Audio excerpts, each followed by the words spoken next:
आपने बहुत सुंदर प्रश्न किया है। भगवान के चरणों की भक्ति ही परम श्रेय है। भगवान के चरणों में भक्ति हो, यही पुरुष का, जीव का परम धर्म है। सवई पुंसाम परो धर्मो यतो भक्ति अधोक्षजे। अधोक्षज के चरणों में, भगवान के चरणों में हमारी भक्ति हो, यही परम धर्म है। हम अपनी भक्ति को भगवान के चरणों में जोड़ दें। वासुदेवे भगवती भक्ति योगः प्रयोजितः।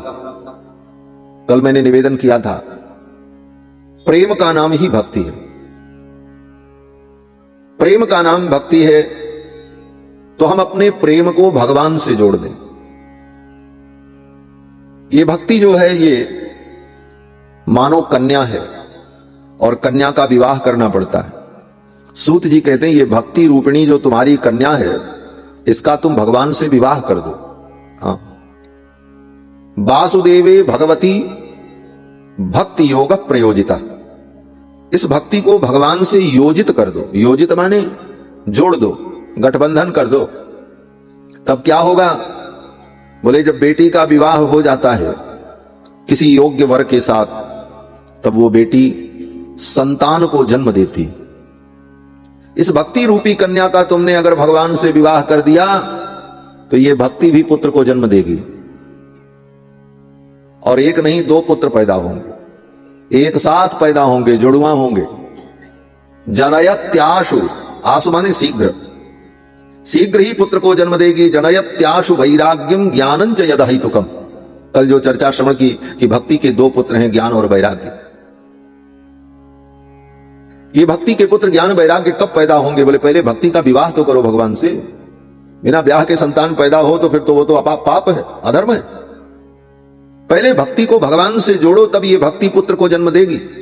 हम अपने जीवन के प्रेम को भगवान से जोड़ नहीं पाते, इसलिए न ज्ञान पैदा होता न वैराग्य पैदा हो। ज्ञान वैराग्य पैदा कैसे हो? बोले, पहले तो भक्ति का विवाह तो करो भगवान से।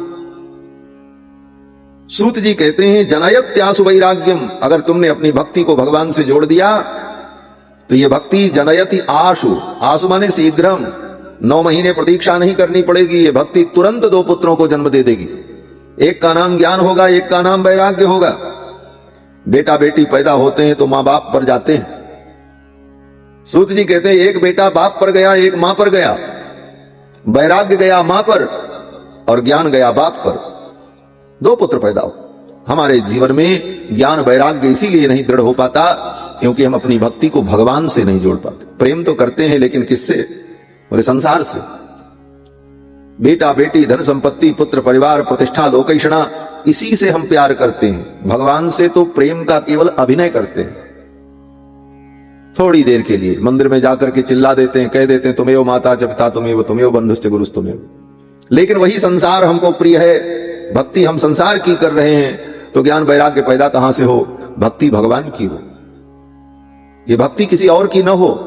इसका मतलब, बोले, भक्ति भगवान की केवल हो, भगवान के चरणों में। सूत जी कहते हैं, हे मुनियों, सारे धर्म कर्मों का परम फल यही है कि भगवान की कथा में रुचि उत्पन्न हो जाए। भगवान की कथा में अगर रुचि उत्पन्न नहीं हुई, तो तुमने जितना भी धर्म कर्म किया, दान किया, जप किया, तीर्थ किया, उसका कोई फल नहीं मिला, केवल तुमने परिश्रम किया। सूत जी कहते हैं, नोत्पादयेद यदि रतिम श्रम एव हि केवलम। अगर भक्ति उत्पन्न नहीं हुई तो तुमने केवल श्रम किया, बस। तुम्हारे उन कर्मों का सही फल तुमको नहीं मिला।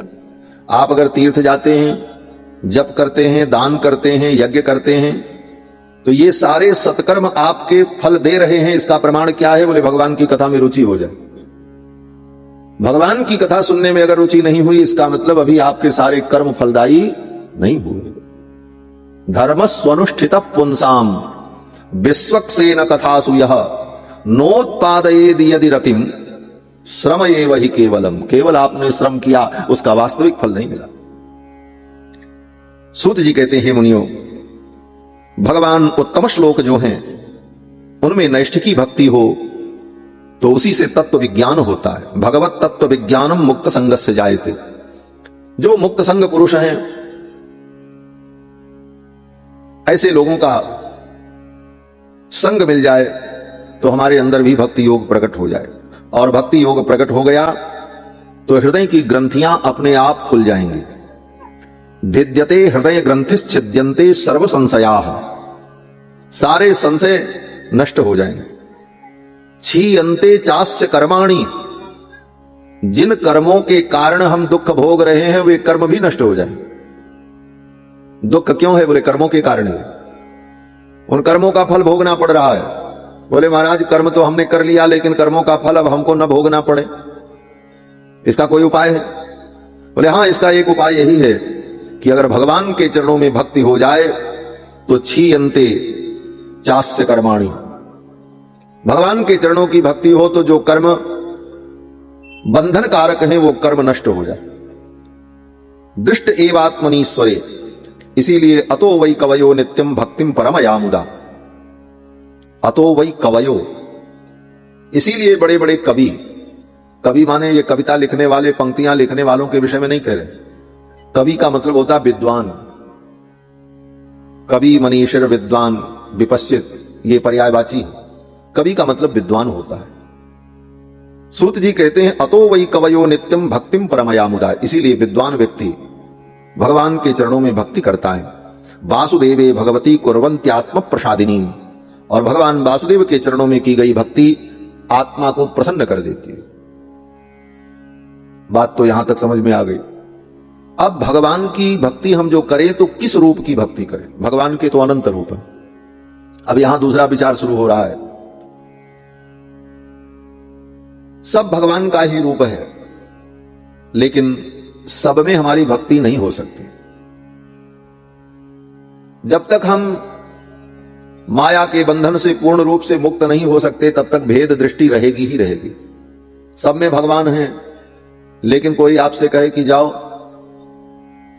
जहां कचरा फेंका हुआ है वहां बैठ करके ध्यान करो भगवान का, तो जहां कचरा फेंका हुआ है वहां भगवान का ध्यान होगा ही नहीं। यद्यपि भगवान वहां भी हैं, लेकिन वहां भगवान की भावना हमारी नहीं होगी।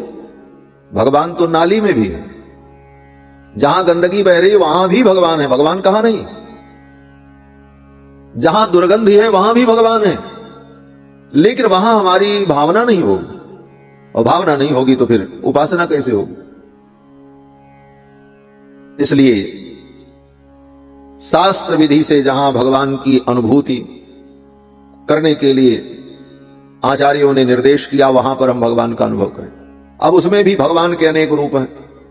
सारी विभूतियों का वर्णन भगवान ने किया, मैं इस रूप में हूं, मैं इस रूप में हूं। तो यहां भक्ति करें, वहां भक्ति करें, वहां करें। इसके बाद 33 कोटि देवता सब भगवान के ही रूप हैं।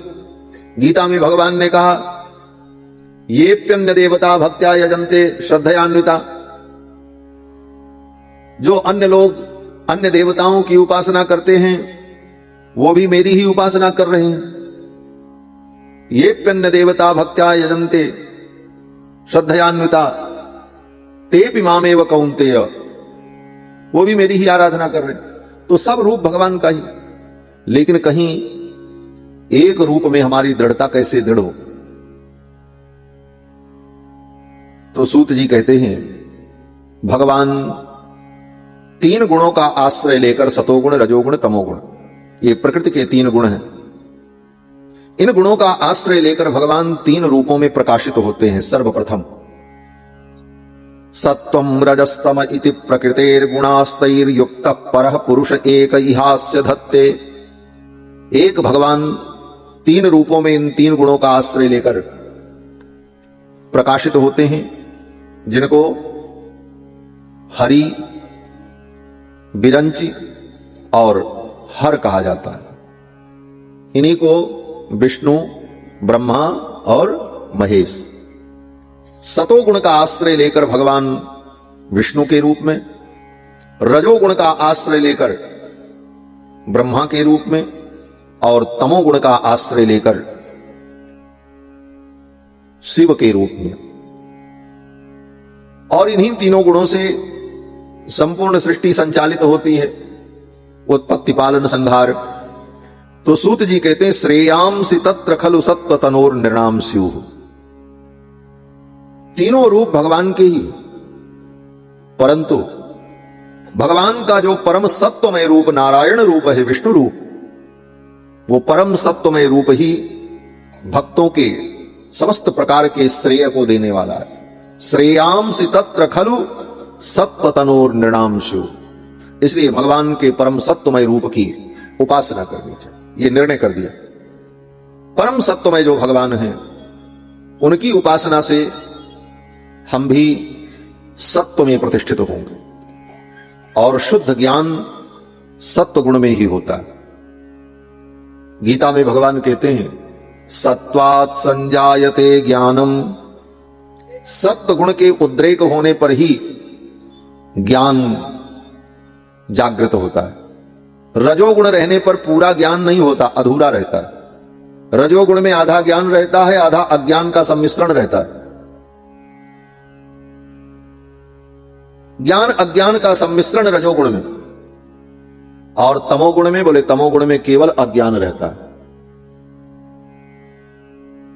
तमोगुण में अज्ञान, रजोगुण में ज्ञान अज्ञान का मिश्रण, और सतोगुण में शुद्ध ज्ञान। इसीलिए गीता में भगवान ने कहा त्रैगुण्य विषया वेदा निस्त्रैगुण्यो भवार्जुन निर्द्वंदो नित्य सत्वस्थो निर्योग क्षेम आत्मवान। हे अर्जुन, तुम शुद्ध सत्व में प्रतिष्ठित हो जाओ, क्योंकि सत्व में ही ज्ञान की प्रतिष्ठा है। सत्वात् संजायते ज्ञानम। तो सूत जी कहते हैं परम सत्वमय जो भगवान हैं उनमें अपनी मति को लगाओ। सत्वम विशुद्धम क्षेमाय कल्पन्ते येनु तानिह। वे परम सत्वमय भगवान जो नारायण हैं, मुमुक्षु प्राणी उन्हीं का भजन करते हैं। संसार में दो प्रकार के प्राणी हैं, एक मुमुक्षु और दूसरे बुभुक्षु। बुभुक्षु का मतलब जिसको भोग की इच्छा है, और जो भोग से विरत होकर मोक्ष चाहते हैं वो मुमुक्षु है। तो भागवत में बुभुक्षु प्राणी के लिए कुछ नहीं, ये बुभुक्षुओं का ग्रंथ ही नहीं। जिसको भोग की इच्छा है उसको भागवत सुनने से कुछ मिलने वाला ही नहीं, उसके लिए भागवत है ही नहीं, ये उससे ऊपर की बात है। ये मुमुक्षु प्राणियों का ग्रंथ है, परमहंसों की संहिता है, पारमहंस्याम संहितायाम। ये कौवा और गिद्ध जैसे लोगों के लिए है ही नहीं, जिसकी दृष्टि सदा सड़े हुए मांस पर ही हो। ऐसे कौवा और गिद्धों का ये ग्रंथ नहीं है, ये तो परमहंसों का ग्रंथ है, जिसके अंदर क्षीर नीर विवेक हो, जो दूध और पानी को अलग करने की क्षमता रखता हो। ऐसे परमहंसों का ये ग्रंथ है हमारा, पारमहंस्याम संहितायाम। हर अध्याय के अंत में यही लिखा रहता है, पारमहंस्याम संहितायाम। तो इस ग्रंथ में बुभुक्षु प्राणियों के लिए कुछ नहीं, जिनको भोग की इच्छा है वो जाएं। बहुत सारी स्मृतियां हैं, बड़े सब ग्रंथ हैं, उन ग्रंथों में बहुत सारे उपाय लिखे हुए हैं, ये करो तो ये फल मिलेगा, ये करो ये फल मिलेगा। हाँ, बेटा चाहिए प्रजापति की उपासना करो, सुंदर स्त्री चाहिए बोले अप्सरा की आराधना करो, सुंदरता चाहिए बोले गंधर्व की आराधना करो, इंद्रियां हमारी ठीक रहे बोले इंद्र की आराधना करो, इस मंत्र को जपो, ये आहुति करो, सब भरा पड़ा है शास्त्रों में, करते रहो। लेकिन जिनको इन भोग कामनाओं से विरति हो चुकी है, जिनको भगवान के चरणारविंद की प्राप्ति की इच्छा है, उनके लिए भागवत उपदेश करता है। और भागवत उन्हीं को समझ में भी आती है, उन्हीं के लिए ये भागवत है भी। बाकी संसार के बुभुक्षु प्राणियों के लिए भागवत में कुछ मिलने वाला नहीं। सूत जी कहते हैं मुमुक्षवो घोर रूपान हित्वा भूतपति नथ। जो मुमुक्षु प्राणी हैं, जिनको मोक्ष चाहिए, जो संसार के दुख से निवृत्ति चाहते हैं, ऐसे प्राणियों को क्या करना चाहिए? तो सूत जी कहते हैं पहला काम तो यह करना चाहिए, जो अत्यंत घोर और भयानक तमोगुणी रजोगुणी देवता हैं, उन देवताओं की आराधना से विरत होना चाहिए। मुमुक्षवो घोर रूपान हित्वा भूतपति नथ। भूत प्रेत बैताल यक्षिणी पिशाचिनी ये सब की आराधना होती है, शास्त्र में सब भरा है।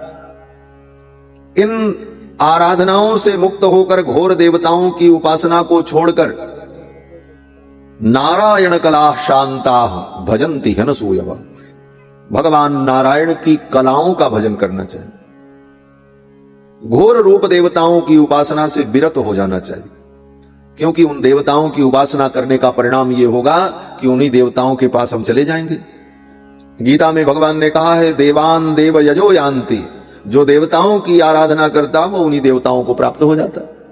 देवान देव यजो यान्ति मद भक्ताः यान्ति माम अपि। जो मेरा भजन करते वो मुझे प्राप्त हो जाते।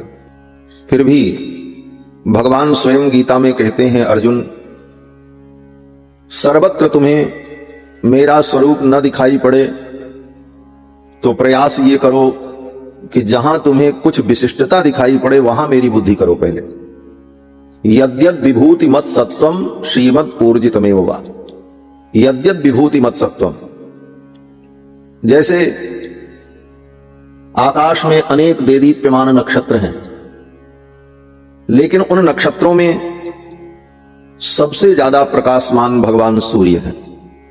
अन्य नक्षत्रों से उनकी विशिष्टता है। तो भगवान कहते हैं सूर्य को मेरा स्वरूप समझो। कवियों में अनेकानेक कवि इस धरती पर हुए, लेकिन उन कवियों में शुक्राचार्य परम ज्ञानी हैं, तो शुक्राचार्य को ही मेरा स्वरूप समझो। कवि नाम उषना कवि है। जितने वनस्पति हैं, वृक्ष हैं, उन वृक्षों में पीपल वृक्ष सर्वश्रेष्ठ है, तो उस वृक्ष में मेरी भावना करो। यद्यद् विभूति मत सत्वम, जहां जहां विशिष्टता दिखाई पड़े वहां मेरा ही स्वरूप समझो। इसी क्रम में भगवान ने यह भी कहा कि वर्ष में जो 6 ऋतुएं होती हैं, उन 6 ऋतुओं में जो बसंत है वो मेरा स्वरूप है। ऋतूनाम कुसुमाकरः, ऋतुओं में मैं कुसुमाकर हूं, बसंत हूं। बसंत ऋतु 2 महीने, चैत और वैशाख, ये दोनों मास बसंत ऋतु का है। चैत्र मास को मधुमास कहते हैं और वैशाख को माधव मास कहते हैं। चैत्र का महीना मधुमास, भगवान चैत्र में प्रकट हुए, इसीलिए गोस्वामी जी कहते हैं नवमी तिथि मधुमास पुनीता। मधुमास माने चैत्र मास। तो बसंत ऋतु भगवान का स्वरूप। उसी प्रकार से 12 महीनों का जब वर्णन किया तो भगवान कहते हैं इन 12 महीनों में ये मार्गशीर्ष मास जो है वो मेरा स्वरूप है। मासानाम मार्गशीर्षोहम, भगवान कहते हैं महीनों में जो मार्गशीर्ष है ये मेरा स्वरूप है।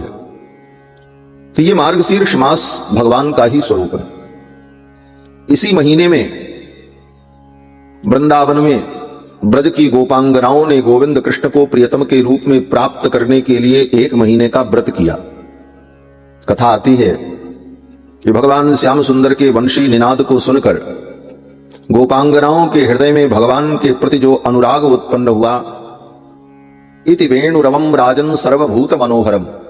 सुखदेव जी कहते हैं राजन, इति वेणुरवम राजन सर्वभूत मनोहरम, समस्त प्राणियों के मन का हरण करने वाली वेणुरव को, वेणु के निनाद को सुनकर गोपांगनाओं के हृदय में भगवान के प्रति अनुराग उत्पन्न हुआ और प्रियतम के रूप में भगवान को प्राप्त करने की इच्छा हुई। तो गोपियों ने इसी महीने को चुना, मार्गशीर्ष मास को, और इसी महीने में 1 महीने का गोपियों ने व्रत किया। हेमंत ऋतु का ये प्रथम महीना है। हेमंते प्रथमे मासी नंद ब्रज कुमारिकाः चेरुर्हविष्यं भुञ्जानाः कात्यायन्यर्चयन् व्रतम्। हेमंत ऋतु के प्रथम महीने में गोपियों ने जमुना के तट पर जाकर प्रतिदिन ब्रह्म मुहूर्त में कात्यायनी का पूजन किया और मंत्र जपती थी। क्या मंत्र जपती थी? बोले कात्यायनी महामाये महायोगिन्यधीश्वरी। हे कात्यायनी, हे महामाया, हे महायोगिनी, नंद गोप सुतम देवी पतिम में कुरु। नंद गोप के जो पुत्र हैं उनको मेरा पति बना दो। नंद गोप सुतम देवी पतिम में कुरुते नमः। हे देवी, मैं आपको प्रणाम करती हूं, आप भगवान श्री कृष्णचंद्र को मेरा पति बना दो। पति रूप में भगवान को प्राप्त करने के लिए गोपांगनाओं ने इसी महीने में 1 महीने का व्रत किया और उसका परिणाम बोले गोपांगनाओं को भगवान प्रियतम के रूप में मिले। और इसी महीने में मार्गशीर्ष मास में दक्षिण भारत में इस कलयुग के प्रारंभ में एक भगवती हुई देवी जिनका नाम आंडाल है, जिनको इतिहास में गोदांबा कहा जाता है। भक्ति का जो प्रादुर्भाव हुआ द्रविड़ देश में, ये भक्ति द्रविड़ देश में पैदा हुई। भक्ति का जन्म ही दक्षिण भारत में हुआ। स्वयं भक्ति महारानी ने कल कहा था, कल प्रसंग आया था, कथा तो बहुत है सारे विषयों का विवेचन करने के लिए 7 दिन भी कम है। 3 घंटे में कितनी बात कही जाए। और धैर्य पूर्वक सुनने वालों का भी अभाव है। थोड़ी देर लोग सुनते हैं फिर थक जाते हैं, मस्तिष्क जो है उनका थक जाता है, कितना एक्सेप्ट करें, कितना समझें। तो इसलिए मूल मूल बातें चर्चा में रखी जाती हैं। भक्ति महारानी जब नारद जी से कल मिली थी, प्रसंग आया था, तो भक्ति महारानी से नारद जी ने यह भी पूछा था कि देवी आपका प्रादुर्भाव कहां हुआ। तो भक्ति महारानी ने कहा कि उत्पन्ना द्रविणे साहम वृद्धिम कर्नाटके गता। मैं द्रविड़ देश में तमिल प्रांत में उत्पन्न हुई, फिर वहां से उत्पन्न होकर के मैं आगे उत्तर भारत की ओर चली। दक्षिण से उत्पन्न होकर भक्ति उत्तर भारत की ओर क्यों आ रही? कहते उत्तर में भगवान प्रकट हुए रामकृष्ण, इसलिए उनके चरणों में आना चाहिए। भक्ति तो भगवान के चरणों में ही जाती, इसलिए भक्ति द्रविड़ देश से चलकर उत्तर भारत आ रही। भक्ति कहती है कि हम तमिल में प्रकट हुए और फिर जब मैं कर्नाटक में आई तो कर्नाटक में मैं जवान हो गई। वृद्धिम कर्नाटके गता। कर्नाटक से आगे आने पर महाराष्ट्र पड़ा। भक्ति महारानी कहती महाराष्ट्र में मेरा कहीं कहीं प्रचार प्रसार हुआ, क्वचिन क्वचिन महाराष्ट्रे। उसके आगे जब चली भक्ति महारानी तो गुजरात आ गया। गुजरात में आकर के भक्ति महारानी जीर्ण हो गई। गुर्जरे जीर्णताम गता। गुजरात प्रांत में आकर के भक्ति बेचारी जीर्ण हो गई, उसकी दुर्दशा हो। कारण बोले भक्ति पाखंड से जीर्ण हो जाती। गुजरात में पाखंड की उस समय बहुत अधिकता थी। महासमारत लोग भक्ति लवलेश न जाने, माला मुद्रा देख तासु की निंदा ठाने। ऐसे समय में भक्ति महारानी गुजरात में जीर्ण हो गई। फिर वहां से किसी प्रकार आई तो वृंदावन पहुंची। तो भक्ति महारानी कहती वृंदावनम पुनः प्राप्य नवीन एवं स्वरूपिणी। वृंदावन में आकर के मेरा स्वरूप तो नवीन हो गया, लेकिन मेरे पुत्र ज्ञान वैराग्य अभी भी अस्वस्थ है। यह प्रसंग कल आया था। तो भक्ति द्रविड़ देश में उत्पन्न हुई और द्रविड़ देश में जो द्वापर युग के पश्चात कलयुग के प्रारंभ में आलवार महापुरुष हुए, उन आलवार महापुरुषों के द्वारा ही भक्ति का प्रवर्तन हुआ। भूत योगी, सरोयोगी, महद्योगी, नम्माळवार, तिरुमंगई आलवार, ओंडरडप्पोडी आलवार, ये सब महापुरुष जो द्रविड़ देश में हुए, इन्होंने ही भक्ति का विस्तार किया। उन्हीं आलवार संतों में एक देवी हुई जिनका नाम आंडाल है। संस्कृत में उन्हें गोदांबा कहा जाता है। श्री गोदांबा ने भी इसी महीने में मार्गशीर्ष मास में 1 महीने का अनुष्ठान किया। ब्रह्म मुहूर्त में उठकर गोपियों के पद चिन्हों का अनुसरण करती हुई आंडाल भगवान का गुणानुवाद करती थी और प्रतिदिन भगवान को एक गाथा गा करके सुनाती थी। 30 गाथाओं का उनका जो ग्रंथ है उसका नाम है तिरुप्पावई। तिरुप्पावई माने तिरु माने श्री, पावई माने व्रत, श्री व्रत। तो गोदांबा ने इसी महीने में 1 महीने का अनुष्ठान किया और उस अनुष्ठान से प्रसन्न होकर भगवान रंगनाथ ने प्रकट होकर इस कलयुग में गोदांबा जी का वर्ण किया और गोदांबा जी ने उन्हें वरमाला डाली और उन्हें भगवान प्राप्त हुए। ये सब इतिहास जानना चाहिए। श्री गोदांबा जी ने 1 महीने का व्रत किया इसी महीने में मार्गशीर्ष मास में और उन्हें भगवान की प्राप्ति हुई। आज भी हमारी श्री रामानुज संप्रदाय की पवित्र परंपरा में मंदिरों में गोदांबा जी की उन 30 गाथाओं को गा करके भगवान को सुनाया जाता है।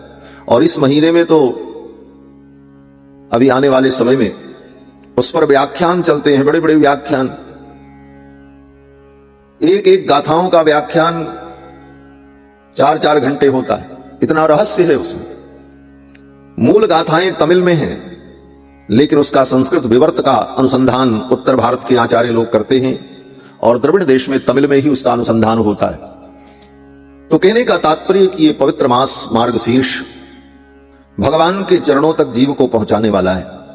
ऐसे पवित्र मास में भगवान के पादारविंद की नखमणि चंद्रिका की ज्योत्सना का अनुभव करने के लिए ही हम लोग श्रीमद् भागवत महापुराण की पावन चर्चा श्रवण कर रहे हैं। ये सौभाग्य है। नारद जी कहते हैं भाग्योदयेन बहुजन्म समर्जितेन सत्संगमम च लभते पुरुषो यदा वै। जब जीव का भाग्योदय होता है, अनेक जन्मों के पुण्य प्रकट होते हैं, तब उसे सत्संग मिलता है। कुसंग तो बिना प्रयास के ही मिल जाता है। जैसे सुख पाने के लिए प्रयास करना पड़ता है, दुख के लिए कोई प्रयास नहीं करना पड़ता, लेकिन दुख मिल जाता है। दुख के लिए प्रयास नहीं करना पड़ता, अपने आप ही आ जाता है, लेकिन सुख के लिए व्यक्ति को प्रयास करना पड़ता है। उसी तरह सत्संग के लिए व्यक्ति को प्रयास करना पड़ता है, चल करके जाना पड़ता है, समय देना पड़ता है, श्रवण करना पड़ता है, तब सत्संग का लाभ मिलता है। और कुसंग बोले, कुसंग तो घर में बैठे बैठे मिल जाएगा, गली में मिल जाएगा, मोहल्ले में मिल जाएगा। और आजकल तो इतना बढ़िया कुसंग है कि आपके पॉकेटे में रहता है 24 घंटे मोबाइल, कोई भी कुसंग वहां आप प्राप्त कर सकते। सत्संग भी मिल जाता है उसमें, लेकिन कुसंग भी उसमें विद्यमान है, और उसका दुष्परिणाम कितना भयानक हो रहा है हमसे ज्यादा आप लोग जान रहे हैं। आज की युवा पीढ़ी, जहां 15-15 वर्ष के बालक भी संसार के प्रपंच को, संसार की बुराइयों को नहीं जानते थे, आज 10-10 वर्ष के, 8 वर्ष के बालक भी संसार के सारे प्रपंच और बुराइयों से परिचित हो चुके। ये मोबाइल जैसा कुसंग का दुष्परिणाम है। बंधुओं, भगवान की जब कृपा होती है तो जीव को सत्संग का सौभाग्य प्राप्त होता है। बिनु सत्संग विवेक न होई, राम कृपा बिनु सुलभ न सोई। जब राम जी की कृपा होती है तभी सत्संग मिलता है। आप सत्संग में आए, यहां बैठकर कथा श्रवण कर रहे हैं, यह प्रमाण है कि आपके ऊपर राम जी की कृपा हो गई, तब आए, नहीं तो नहीं आते। बहुत से लोग हैं, कोई झूठ बोल रहा होगा, कोई बैठ करके मस्खरी कर रहा होगा, कोई किसी को ठगने में लगा होगा, कोई किसी को बेवकूफ बनाने के लिए योजना बना रहा होगा, कोई किसी को मारने की योजना बना रहा होगा, कोई चोरी करने की योजना बना रहा होगा, और आप यहां विराजमान होकर भगवान की चर्चा श्रवण कर रहे हैं। यही भगवान की कृपा है। धन्य घड़ी सोई जब सत्संगा, धन्य जन्म द्विज भगति अभंगा। वो घड़ी धन्य है जितने समय हम भगवान के चर्चा में, सत्संग में रहते। बाकी तो समय बीत रहा है, बीत जाएगा। एक एक क्षण, एक एक दिन करके जीवन बीता जा रहा है। जो समय है वो तो बीतेगा, काल चक्र रुकेगा नहीं, परंतु इस काल चक्र में हम कर क्या रहे हैं, महत्व इसका है। तो भगवान की कृपा होती है तो जीव को सत्संग का सौभाग्य प्राप्त होता है। भाग्योदयेन बहुजन्म समर्जितेन सत्संगमं च लभते पुरुषो यदा वै। अज्ञान हेतु कृत मोह मदांधकार, नाशम विधाय ही तदोदयते विवेका। कल के प्रसंग में आप सभी लोगों ने भागवत जी की महिमा को सुना। इसकी महिमा क्या? इसे सुनकर के भक्ति महारानी स्वस्थ हो गई, ज्ञान वैराग्य स्वस्थ हो गए, धुंधकारी को प्रेत योनि से मुक्ति की प्राप्ति हुई। ये सब इसका महात्म्य। हमारे हृदय में भी भक्ति है, लेकिन ज्ञान वैराग्य दृढ़ नहीं। भक्ति तो है, भक्ति न होती तो यहां भागवत सुनने क्यों बैठते, लेकिन ज्ञान वैराग्य दृढ़ नहीं। और ज्ञान वैराग्य दृढ़ न होने के कारण छोटी छोटी समस्याएं, संसार की छोटी छोटी घटनाएं हमको विचलित कर देती। ज्ञान अगर दृढ़ हो तो समस्याओं से व्यक्ति विचलित नहीं होता। ज्ञान उसे आश्रय देता है। ज्ञान कहता है क्या लाए थे, क्या लेकर के जाओ, क्या समस्या है। समस्या भी कुछ नहीं, समस्या केवल बुद्धि की है। क्या समस्या है, और समस्या को अगर आप ठीक भी कर लो तो उसका लाभ कितना दिन रहेगा, जब सब छोड़ करके ही जाना है। जब सब कुछ छूटना ही है तो क्या अच्छा क्या बुरा, क्या समस्या है? कोई समस्या नहीं। लेकिन हम अज्ञान के कारण ही समस्याओं को बहुत बड़ा मानकर उसी को ठीक करने में पूरी ऊर्जा लगाते रहते हैं और इसी में जीवन चला जाता है। ज्ञान दृढ़ हो जाए तो फिर सब कुछ ठीक है, सब में आनंद है। समस्या आई बोले उससे भी निपटेंगे, उसमें भी आनंदित ही हम रहेंगे। और वैराग्य बोले, वैराग्य भी यही काम करता है। वैराग्य का मतलब यह नहीं है कि सब कुछ छोड़ करके आप जंगल में चले जाओ तो आप वैरागी हो गए। वैराग्य का मतलब यह है सब कुछ हो, सबके बीच में रहो, लेकिन राग कहीं ना हो। राग केवल भगवान में हो, बाकी सब व्यवहार संसार का चलता रहे, इसका नाम वैराग्य है। हमारे पूज्य गुरुदेव भगवान श्री ब्रह्मचारी जी महाराज, उनको अपने 3 जन्मों का स्मरण था। 2 वर्ष पूर्व शरीर पूरा हुआ गुरु जी का।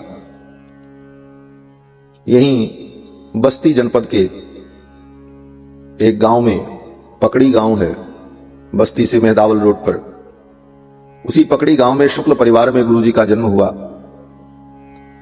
पंडित श्री कुबेरनाथ शुक्ल जी के पुत्र के रूप में उनकी चौथी पत्नी से उनका जन्म हुआ। उनके पिताजी ने 5 विवाह किया था।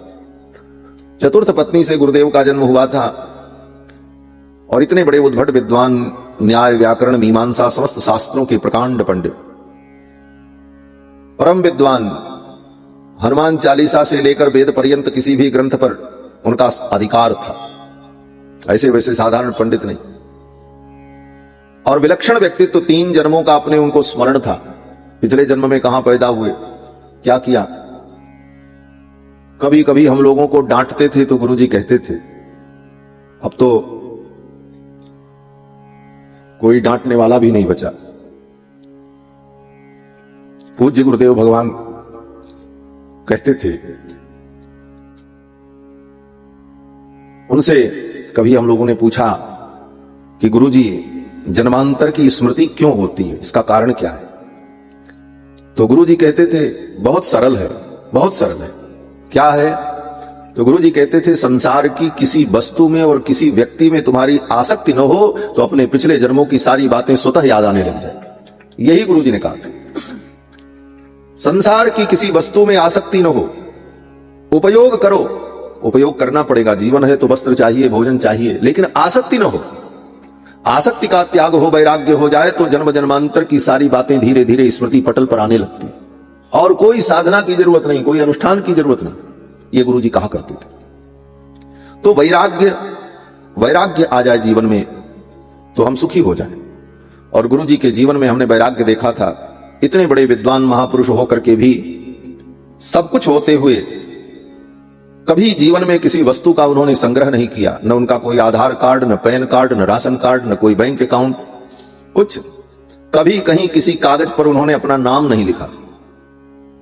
न कोई घर, न मकान, न उनके नाम पर कोई संपत्ति, न कभी किसी कार्यालय में गए, न किसी ऑफिस में गए, न कभी संसार के किसी कार्य में उनकी प्रवृत्ति हुई, तब भी नहीं। बस केवल 2 काम करते थे। अपनी दिनचर्या उनकी जो थी उसमें कोई बाधा नहीं, कोई समझौता नहीं। और दूसरा काम पठन पाठन। कोई न रहे तो बैठ करके स्वयं स्वाध्याय करते रहते थे, कुछ न कुछ पढ़ते रहते। कोई आ जाए विद्यार्थी तो फिर उसको पढ़ाने में बैठ जाते। बस जीवन भर केवल यही काम किया। ऐसा त्याग था महाराज। तो ज्ञान और वैराग्य ये दृढ़ हो, इसीलिए भागवत की कथा है। इस कथा को सुनकर हम ज्ञान और वैराग्य को दृढ़ करें। ज्ञान वैराग्य दृढ़ होने पर संसार के सारे दुख स्वतः दूर हो जाते हैं। और तभी भागवत सुनने का फल है। श्री सूत जी महाराज कहते हैं कि विश्वासो गुरु वाक्येषु, गुरु के वाक्य में विश्वास हो, और स्वस्मिन दीनत्व भावना, और अपने अंदर दीनत्व की भावना हो कि हम दीन हैं। और इसके साथ मनोदोष जयश्चैव, अपने मन के दोषों पर विजय प्राप्त करना। कथायाम निश्चला मति, और भगवान की कथा में हमारी निश्चल मति हो जाए। एवमादि कृतम चेत स्यात् तदा वै श्रवणे फलम, तब कथा सुनने का फल होता है। कथा सुनने का फल कब है? बोले गुरु वाक्य में विश्वास हो, अपने अंदर दीनता का अनुसंधान हो, और मन के जो विकार हैं उन विकारों पर हम विजय प्राप्त करें। भगवान की कथा में हमारी निश्चल मति हो तो इन कथाओं को सुनने का फल प्राप्त होता है। क्या फल? बोले जो फल धुंधकारी को प्राप्त हुआ, मुक्ति मिली, भगवत दर्शन हुआ। तो श्रीमद् भागवत महापुराण की ये पावन कथा वेदों का सार है। सर्व वेदांत सारम ही श्री भागवत मिश्यते, समस्त वेदांत का, उपनिषद का सार श्रीमद् भागवत महापुराण। निगम कल्प तरोर गलितम फलम, शुक मुखाद अमृत द्रव संयुतम, पिबत भागवतम रसमालयम, मुहुरहो रसिकाः भुवि भावुकाः। कहते हैं निगम कल्प तरोर गलितम फलम, वेद रूपी कल्प वृक्ष का ये पका हुआ फल है श्रीमद् भागवत। वेद रूपी वृक्ष में ये फल लगा भागवत। सुखदेव ने इसमें अपना मुख लगाया। जैसे आम के पेड़ में आम फलता है और कोई तोता आकर के उस फल को काट ले, तो बुद्धिमान व्यक्ति देख करके जान जाता है, अरे ये फल तो बड़ा मीठा होगा क्योंकि तोते ने खाया। उसी प्रकार वेद रूपी कल्प वृक्ष में ये फल लगा श्रीमद् भागवत, और सुखदेव जैसे ज्ञानी ने इसमें अपना मुख लगाया। इसीलिए विद्वानों ने, महापुरुषों ने कहा ये तो बड़ा रसमय है, इस फल का आस्वादन किया जाना चाहिए। सुख मुखाद अमृत द्रव संयुतम पिबत भागवतम रसमालयम। इस भागवत रस को पियो। कब तक पियो? बोले जब तक ये जीवन है तब तक पियो, बार बार पियो। ऐसा नहीं है कि एक बार भागवत सुन ले तो हो गए। जब जब मौका मिले, केवल अनुष्ठान करके ही भागवत नहीं सुनी जाती। कहीं भागवत का अनुष्ठान हो रहा है और कोई महापुरुष भागवत की कथा सुना रहे हैं तो वहां जाकर के सुन लो। बार बार इस रस को पियो। पिबत भागवतम रसमालयम मुहुरहो रसिकाह भुवि भावुकाः। हे रसिकों, भावना से युक्त होकर, भाव से युक्त होकर इस रस को बार बार पीते रहो, पीते रहो। श्रीमद् भागवत महापुराण में 335 अध्याय है, 18,000 श्लोक हैं, 12 स्कंधों में यह विभक्त ग्रंथ समस्त वेद वेदांत का सार है। सर्वप्रथम वेद व्यास जी ने सत्य स्वरूप परमात्मा को प्रणाम करके मंगलाचरण किया। प्रथम सत्य स्वरूप परमात्मा को प्रणाम किया। सत्यम परम धीमहि, उस परम सत्य का मैं ध्यान करता हूं। वो परम सत्य कौन है? तो व्यास जी कहते हैं जन्माद्यस्य यतः, जिससे ये संपूर्ण सृष्टि उत्पन्न हुई और पालित हो रही है और जिनमें विलीन हो जाए। अभिज्ञः, जो सब कुछ जानता है, सर्वज्ञ। स्वराट, जो स्वयं की सत्ता से राजित है, जिसके विषय में बड़े बड़े ज्ञानी भी मोहित हो जाते हैं। जिस परमात्मा ने सृष्टि के प्रारंभ में ब्रह्मा के हृदय में अपने संकल्प मात्र से चारों वेदों का ज्ञान प्रकाशित कर दिया। तेने ब्रह्म हृदय आदि कवये मुह्यन्ति यत्सूरयः। जिनकी माया से यह असत संसार भी सत के रूप में प्रतीत होता है। यद्यपि संसार, ये माया का प्रपंच जो दिख रहा है, ये असत है। सत हरि भजन जगत सब सपना, लेकिन ये सत्य के समान प्रतीत हो रहा है। क्यों? बोले माया के कारण। भगवान की माया के कारण ये दिखने वाला प्रपंच सत्य लगता है। माया क्या है? बोले मोह की निद्रा ही तो माया है। जैसे निद्रा में पड़ा हुआ व्यक्ति स्वप्न देखता है, स्वप्न में हाथी घोड़ा घर मकान दुकान सड़क गाड़ी मोटर सब दिखती, होता कुछ नहीं है। जागने के बाद कहीं कुछ नहीं। उसी प्रकार ये संसार जो दिख रहा है, ये माया का परिणाम है।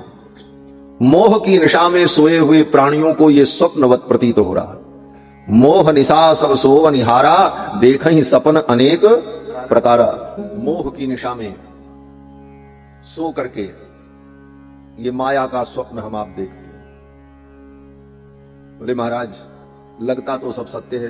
बोले हाँ, जब तक नींद न खुले तब तक तो सत्य ही लगता है। सब कुछ होता है, लेकिन नींद खुलने के बाद उसकी असत्यता का ज्ञान होता है।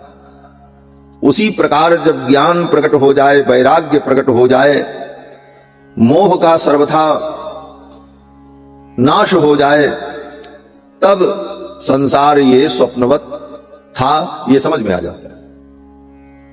वेद व्यास जी कहते हैं कि धामना स्वेन सदा निरस्त कुहकम, जिन्होंने अपने प्रकाश के द्वारा समस्त अंधकार को निरस्त कर दिया, ऐसे परम सत्य स्वरूप परमात्मा का मैं ध्यान करता हूं। सत्यम परम धीमहि, वो परम सत्य कौन है? बोले भगवान नारायण है। इसलिए भगवान के नाम के आगे विशेषण लगता है सत्य नारायण।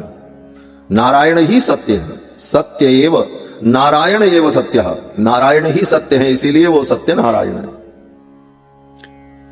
आगे वेद व्यास जी श्रीमद् भागवत महापुराण में जिस परम धर्म का वर्णन करेंगे उसका संकेत करते। व्यास जी कहते हैं इस भागवत में मैंने शुद्ध धर्म का निरूपण किया है। कपट रहित धर्म का निरूपण किया है। और फिर सूत सौनक संवाद से ये कथा आगे बढ़ती है। नैमिषारण्य की पावन धरती पर 88,000 शौनकादि मुनियों ने सूत जी के चरणों में बैठकर जिज्ञासा की और उनकी जिज्ञासा का समन करते हुए सूत जी महाराज ये कथा सुनाते हैं। शौनक जी ने सूत जी से प्रश्न किया, भगवान श्रेय क्या है? किम श्रेयः? पुंसाम एकांततः श्रेयस्तन्नः संसितु मर्हति। परम श्रेय क्या है? श्रेय का मतलब जिसमें मेरा परम हित हो, उसको कहते हैं श्रेय। ये पहला प्रश्न किया। दूसरा प्रश्न पूछा, शास्त्र सारः कः? समस्त शास्त्रों का सार क्या है? तीसरा प्रश्न किया, स्वावतार प्रयोजनम, भगवान के अवतार का प्रयोजन क्या है? चौथा प्रश्न किया, किम कर्म, अवतार लेकर के भगवान कौन कौन से कर्म करते हैं? पांचवा प्रश्न किया, केवताराश्च, भगवान के कितने अवतार हैं? और छठा प्रश्न किया, धर्मः कम शरणम गतः, धर्म किसके आश्रय में रहता है? धर्म का आश्रय कौन है? इन्हीं 6 प्रश्नों का उत्तर देते हुए सूत जी महाराज ने शौनकादि मुनियों को कथा सुनाई।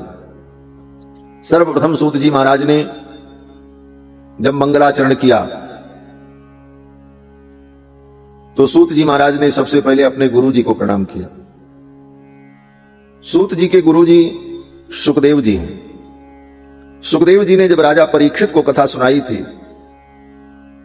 तो उस समय सूत जी महाराज भी वहीं बैठकर कथा सुन रहे थे, क्योंकि बड़े बड़े मुनि महात्मा बैठे सुन ही रहे थे। राजा परीक्षित को सुखदेव जी ने जब कथा सुनाई, वहां तक ये कथा केवल परंपरा से एक एक लोगों को प्राप्त होती रही। इस कथा का ज्ञान, भागवत का ज्ञान, प्रथम ज्ञान भगवान ने ब्रह्मा जी को दिया, फिर ब्रह्मा जी ने नारद जी को दिया, फिर नारद जी ने वेदव्यास जी को दिया, फिर वेदव्यास जी ने सुखदेव जी को सुनाया। यहां तक एक एक व्यक्तियों को यह ज्ञान प्राप्त होता रहा। जब सुखदेव जी ने राजा परीक्षित को सुनाया, उस समय हजारों महर्षियों ने बैठकर सुना और वहीं सूत जी ने सुना। फिर समय आने पर सूत जी महाराज ने नैमिषारण्य में 88,000 मुनियों को यह कथा सुनाई। तब ये सबको प्राप्त हो गई, सबके लिए सुलभ हो गई। तो सूत जी महाराज ने नैमिषारण्य में यह कथा सुनाई 88,000 मुनियों को। और सूत जी महाराज जब सुनाते हैं तो जो भी वक्ता सुनाएगा पहले वो मंगलाचरण करेगा। इसके पहले जो मंगलाचरण था वो तो वेदव्यास जी ने किया। अब सूत जी जब मंगलाचरण करते हैं तो सूत जी पहले अपने गुरु जी को प्रणाम करते हैं, सुखदेव जी को। और सुखदेव जी को 2 श्लोकों में प्रणाम किया। यम प्रव्रजन्तमनुपेतमपेत कृत्यम द्वैपायनो विरह कातर आजुहाव पुत्रेति तन्मयतया तरवोभिनेदुस्तं सर्वभूत हृदयं मुनिमानतोस्मि। पहले श्लोक में अपने गुरु जी के ज्ञान और वैराग्य का वर्णन करते हुए प्रणाम किया। सूत जी कहते हैं कि हमारे गुरुदेव सुखदेव भगवान कितने वैराग्य संपन्न हैं। दुनिया के जितने वैरागी हैं वो तो बाद में वैराग्य प्राप्त करते हैं। राग जब छोड़ते हैं तब उनके अंदर वैराग्य आता है। लेकिन हमारे गुरुजी सुखदेव भगवान बोले जन्म लेते ही सब छोड़ करके चल पड़े। जन्म सिद्ध योगी थे। सुखदेव जी का जब जन्म हुआ तो जन्म लेते ही जंगल की ओर चल पड़े। सिद्ध योगी थे। 12 वर्ष तक मां के गर्भ में ही रहे। जब प्रकट हुए तो जंगल की ओर चल पड़े नंग धिड़ंग। यह भी नहीं कि गर्भ से बाहर आए तो स्नान करें, कुछ नहीं, चल पड़े। वेद व्यास जी पीछे पीछे दौड़ने लगे, बेटा रुक जाओ रुक जाओ। पुत्रेति तन्मयतया तरवोभिनेदुः, हे पुत्र रुक जाओ, हे पुत्र रुक जाओ। लेकिन सुखदेव जी नहीं रुके, चले गए। जाकर के एक जंगल में वृक्ष के नीचे बैठ गए और बैठकर समाधिस्थ हो गए। वेद व्यास जी चिल्ला रहे हैं, बेटा रुक जाओ, बेटा बेटा। उस घनघोर जंगल में ध्वनि प्रतिध्वनित होने लगी। तो कहते हैं कि मानो उन वृक्षों के अंदर सर्वभूतांतरात्मा सुखदेव जी जो विराजमान हैं वही उत्तर दे रहे थे। क्या उत्तर दे रहे थे? बोले व्यास जी कह रहे थे हे पुत्र, तो उधर से आवाज आ रही थी हे पुत्र। अर्थात मानो सुखदेव जी कहते हैं व्यास जी आप हमको पुत्र कह रहे हो, मैं आपको पुत्र कह रहा हूं। अनंत अनंत जन्मों में आप मेरे बेटा बने, अनंत अनंत जन्मों में मैं आपका बेटा बना। ये तो संसार का कर्म बंधन है।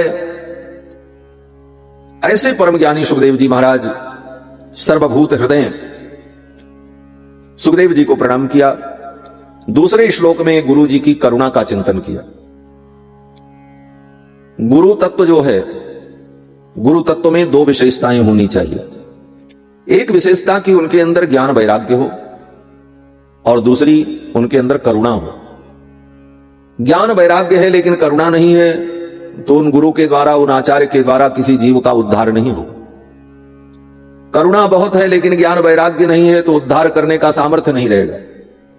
सुखदेव जी के विषय में चिंतन करते हुए सूत जी कहते हैं कि गुरुदेव का ज्ञान वैराग्य भी अद्भुत और करुणा भी उनके अंदर कितनी कि संसारिणाम करुणयाः पुराण गुह्यम तम व्यास सूनमुपयामि गुरुम मुनि नाम। जिन्होंने करुणा करके परम ज्ञानमय पुराण श्रीमद् भागवत का उपदेश राजा परीक्षित को किया, इसमें करुणा ही थी। जिन सुखदेव जी को दुनिया में किसी से मतलब नहीं, क्या गर्ज गई थी कि राजा परीक्षित को 7 दिन बैठ के कथा सुनावे, अपना भजन करते राम राम करते कहीं चले जाते जंगल में। लेकिन करुणा ने उनको उद्वेलित किया। राजा परीक्षित की भक्ति को देखकर, राजा परीक्षित की निष्ठा को देखकर और राजा परीक्षित का भगवान से कितना संबंध है, इस संबंध का चिंतन करके सुखदेव जी के हृदय में करुणा समुच्छरित हुई और सुखदेव जी वहीं बैठ गए कथा सुनाने के लिए गंगा के तट पर। जो सुखदेव जी किसी के द्वार पर भिक्षा मांगने जाएं तो उतने देर ही रुकते थे जितनी देर में गाय दुही जाती है। गोदोहन काल मात्र। गाय दुहने में कितना समय लगता? बोले ज्यादा से ज्यादा 4 से 5 मिनट। बहुत ज्यादा दूध देने वाली गाय हो तब भी 4-5 मिनट में तो व्यक्ति दूध निकाल ही लेता। जितनी देर में गाय दुही जाए उतनी देर सुखदेव जी किसी गृहस्थ के द्वार पर खड़े होते थे भिक्षा के लिए। उतने देर में अगर भिक्षा नहीं मिली तो चल पड़ते थे, दूसरे द्वार जाएंगे। कहां इतना समय है? 2 रोटी खाने के लिए, क्षुधा निवृत्ति के लिए इतना समय बर्बाद करें? ऐसे सुखदेव जी जिन्होंने अपने एक एक क्षण को बचाया। जो अपने जीवन के एक एक क्षण का सदुपयोग करता है वही व्यक्ति ज्ञान वैराग्य भक्ति सब कुछ प्राप्त कर पाता। लिखा है क्षण नाशी कुतो विद्या। जिसके जीवन में क्षण नष्ट हुआ उसे विद्या कहां मिलेगी? और कण नाशी कुतो धनम। और जो एक एक कण बचाता है वही धन का संचय कर पाता है। कण नाशी के पास धन नहीं होगा, क्षण नाशी के पास विद्या नहीं। एक एक क्षण का जो संरक्षण करता है वही विद्या ज्ञान वैराग्य इन सबको प्राप्त कर पाता है। तो सुखदेव जी महाराज के पास कहां इतना समय कि बैठे 2 रोटी लेने के लिए, भिक्षा के लिए आधे घंटे किसी के द्वार पर प्रतीक्षा करें। 2 मिनट 3 मिनट खड़े रहते, उतनी देर में अगर ला करके गृहस्थ ने भिक्षा नहीं दी तो चल पड़ते, दूसरे द्वार पे जाएंगे। लेकिन उन सुखदेव जी ने 7 दिन 7 रात्रि तक गंगा के तट पर रहकर सुखदेव जी ने राजा परीक्षित को कथा सुनाई। आज परीक्षित होना और सुखदेव होना बड़ा कठिन है। प्रतीक रूप में जो भी हम कह लें, जो जजमान होता है उसको लोग कहते हैं महाराज भागवत के ये परीक्षित हैं, और व्यास जी बोले सुखदेव जी हैं कथा सुना रहे। लेकिन सुखदेव जी ने जो कथा सुनाई और परीक्षित ने सुना वो एक विलक्षण स्वरूप था। गंगा का तट, न कोई औपचारिकता न कोई प्रदर्शन। एक वृक्ष के नीचे प्रशस्त वेदिका पर गंगा के तट पर खुले मैदान में सुखदेव जी बैठ गए। सामने भूमि पर कुश का आसन बिछाकर, दर्भ का आसन बिछाकर महाराज परीक्षित बैठ गए। बड़े बड़े ऋषि मुनि महात्मा जिसने जहां जगह देखी वहीं बैठ गए और सुखदेव जी ने कथा प्रारंभ की। न कोई वहां विशिष्ट है न कोई सामान्य है, सब एक जैसे। राजा भी भूमि पर बैठा है, वशिष्ठ जैसे महामुनि भूमि पर बैठे हुए हैं। जब सुखदेव जी ने कथा सुनाई तो राजा परीक्षित ही नहीं सुने थे, सुखदेव जी के पिता वेदव्यास जी भी बैठ करके कथा सुन रहे थे। सुखदेव के पिता वेदव्यास भी वहां बैठे थे कथा सुनने के लिए। 7 दिन वेदव्यास भी बैठ करके सुनते रहे, जिन्होंने भागवत लिखी है। अब सोचो, भागवत पढ़ ले तो व्यक्ति सोचता हम तो पढ़ ही लिए, हम क्या सुने। इसकी जो रचना की है वो वेदव्यास भी बैठ करके सुखदेव जी के मुख से सुन रहे थे। वेदव्यास जी ही नहीं, सुखदेव जी के बाबा पराशर महर्षि वो भी वहीं बैठे थे। उनके बाप वेदव्यास जी के बाप भी बैठ करके कथा सुने। उनके पिता जो शक्ति महर्षि थे वो तो मर चुके थे, लेकिन उनके पिता जो वशिष्ठ जी महाराज, वो वशिष्ठ जी भी बैठ करके कथा सुन रहे थे गंगा के तट पर। वो कोई दूसरे वशिष्ठ जी नहीं, प्रभु श्री राम के कुल गुरु वशिष्ठ जी महाराज।